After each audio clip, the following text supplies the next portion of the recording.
राजनीति से काम तक, अपराध से अंजाम तक, खेत से खलियान तक, खिलाड़ी से मैदान तक, सितारों से आसमान तक, पल पल बदलती देश दुनिया की हर खबर वॉइस इंडिया पर।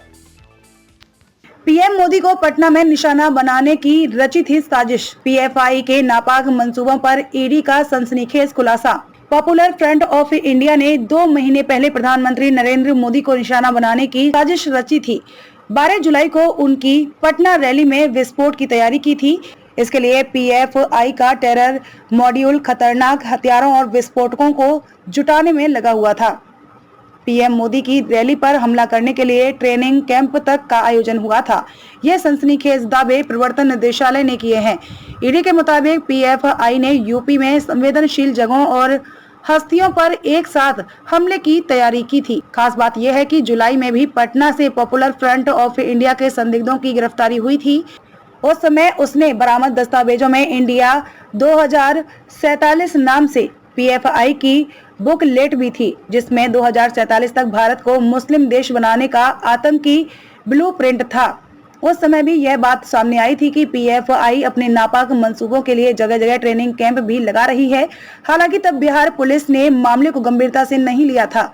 पटना के एसएसपी मानवजीत सिंह ढिल्लों ने पीएफआई के ट्रेनिंग कैंपों की आरएसएस की शाखाओं से तुलना कर दी थी।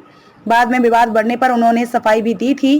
गुरुवार को केरल से गिरफ्तार किए गए पीएफआई मेंबर शफीक पेयत के रिमांड नोट में ईडी ने बेहद सनसनीखेज दावा किया है।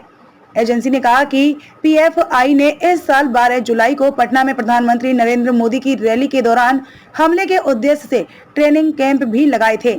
खास बात यह है कि अक्टूबर 2013 में पटना के ही गांधी मैदान में नरेंद्र मोदी को चुनावी रैली में आतंकी हमला हुआ था। तब इंडियन जिहादी आतंकियों ने रैली में विस्फोट किया था। पीएफआई ने पिछले कुछ सालों में 120 करोड़ रुपए सिर्फ इसलिए जुटाए कि वह दंगों और देश भर में आतंकी गतिविधियों को अंजाम दे सके। इस फंड में ज्यादातर हिस्सा कैश में है। ईडी के पास इसका पूरा डिटेल है। नेशनल इन्वेस्टिगेशन एजेंसी और ईडी की गुरुवार को पीएफआई के खिलाफ देश भर में चलाए गए अब तक के सबसे बड़े ऑपरेशन के दौरान संगठन से जुड़े 100 से अधिक लोगों की गिरफ्तारी हुई थी। 15 राज्यों की 93 जगह पर पीएफआई के दफ्तरों और उनके नेताओं के ठिकानों पर छापेमारी चली थी। कार्यवाही में स्थानीय पुलिस भी शामिल रही।